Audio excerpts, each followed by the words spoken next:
Hello, everybody, and welcome back to Don't Fib Podcast. I'm Joey, And I'm Ryan. and I think we have to start this episode out with an apology. We do. We've got some comments recently, just throughout the podcast process since we've posted, that the audio is inconsistent. First episode, you couldn't hear me very good. Second episode was pretty crisp. Third, couldn't hear us at all. And actually, the fourth, there was some wind blowing into the mics. It sounded like it wasn't actual wind, but that's what it sounded like. We know that those things happen.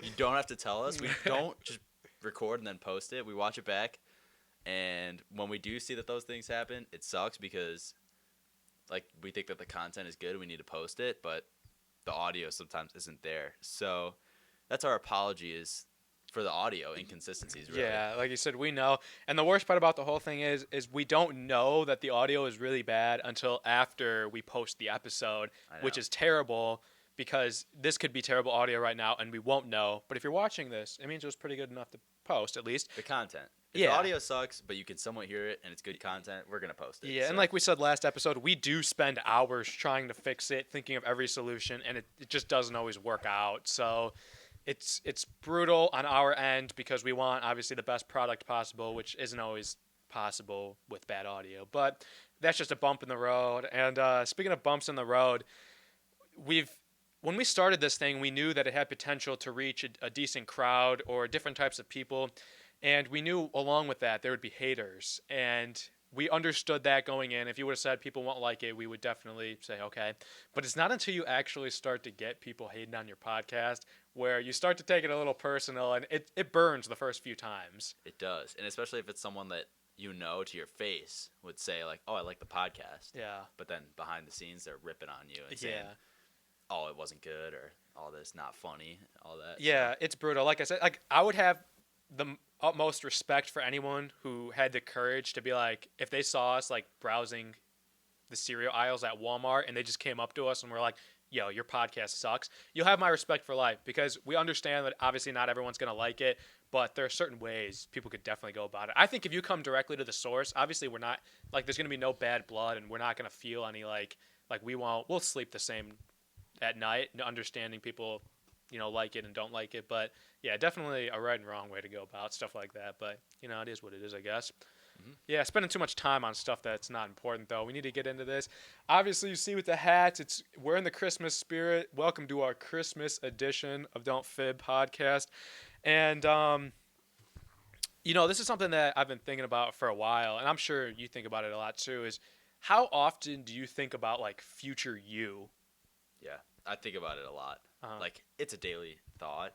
Obviously, your mind races so many things on a daily basis. Mm-hmm. But definitely future me, and if I'm going to be successful, all that is definitely a daily thought. Like, the mindset is always with everyone, oh, I want to be rich, I want to have a big house, I want to have a wife, obviously. But, like, the reality is like, if you have a house at all, you've made it. And, speaking of the wife, I think about, like, the wife a lot, too, is, like, with me switching schools, it's kind of a crazy thing because maybe 15 years from now I'm with someone, and then I look back that I met at this school that I wasn't even going to go to in the first place. Yeah. And I only switched there because of COVID. Yeah. So everything, like, happens, and it's just crazy to look at that.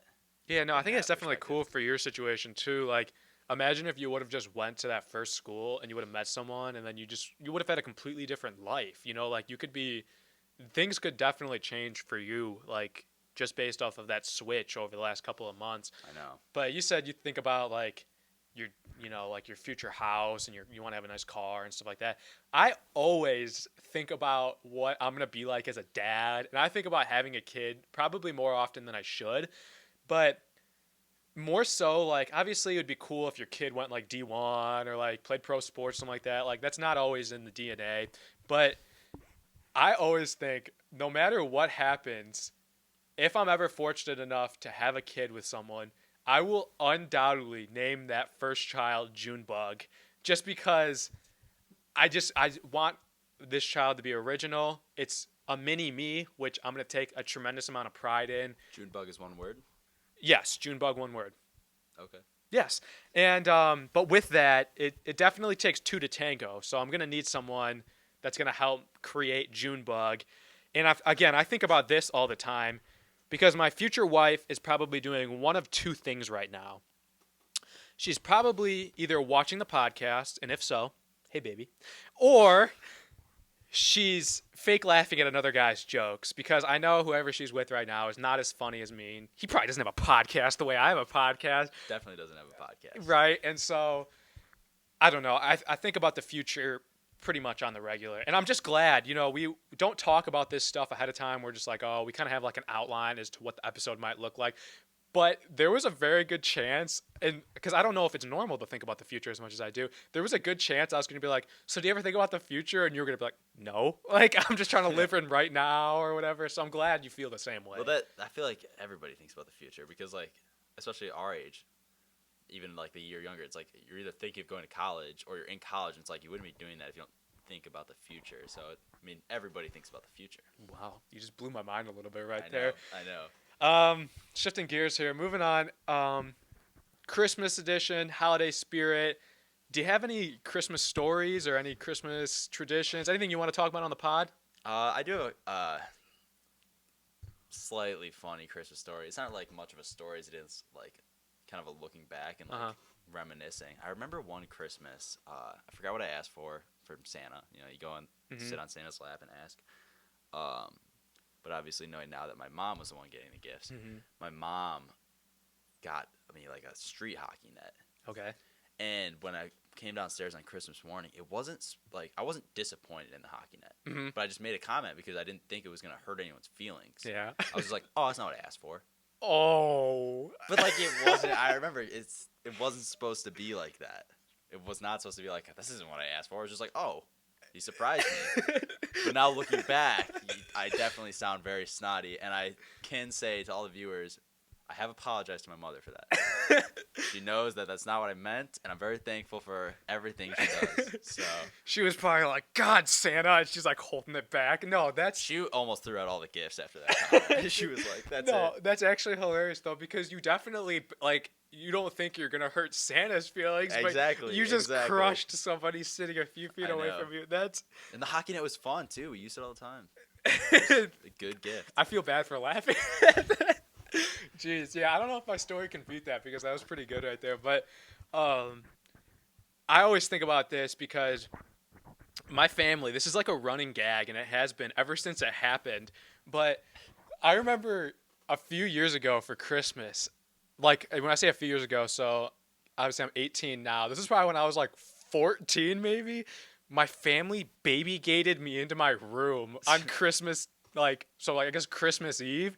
Because I remember, like you said, when you were a kid, you didn't really, as selfish as it does sound, and we're very fortunate enough to be in the positions we are, to where we're receiving gifts and stuff like that, because not everyone can say that. So obviously, but you don't think like that as a kid. You're just born into like, oh, we're going to get gifts.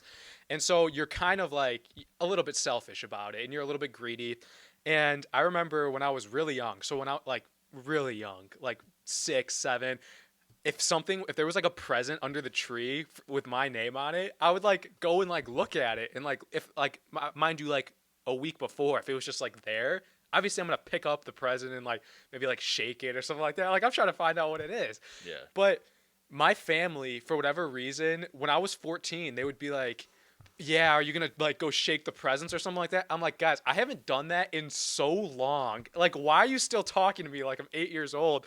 And so they're like, I don't know if Joe can control himself. And I'm like, the whole time I'm like, are you serious right now? Like, I'm not that immature anymore. And so they're like, I think we're going to have to baby gate you in. So they straight up took a little gate and like put it against like the door frame, and I couldn't get out of my own room. They trapped me in my own room because they didn't want me to like go down and fondle the presents. And I was like, they told you that was happening? They were like, I think we're going to have to baby gate him in. And of course my family, like once one person starts getting ripped on, everybody just jumps in. Yeah. And so of course Christmas Eve, like it's my turn to get just ripped on. So did you wake up the next morning and like... No, but this was the thing. They act like I was like waking up at like 2:00 in the morning to go run down there. I was like the last person up, and they all still think it's hilarious. And they were like, oh, look at Joe baby gated in his room. And I'm just sitting there like waiting for them to take it down. Yeah, that's funny. That's my funny. Christmas story. Yeah, I'm glad. as long as I've known you, I did not know that Christmas story. I didn't know the Babygate story. That happened 4 years ago. So It was pretty recent, but yeah, I'm glad we were able to reminisce on some good times. Again, we just want to say thank you to everyone who has joined us for yet another episode of Don't Fib Podcast. We had some fun with this one. We look forward to the next one, our New Year's Eve special. And again, if you haven't already, please like the video, subscribe to the channel, and follow us on TikTok. You got anything else? no, thanks for coming to the Christmas special. Watching on Christmas Eve. Yes. It'll be posted. So. And please remember, don't fib.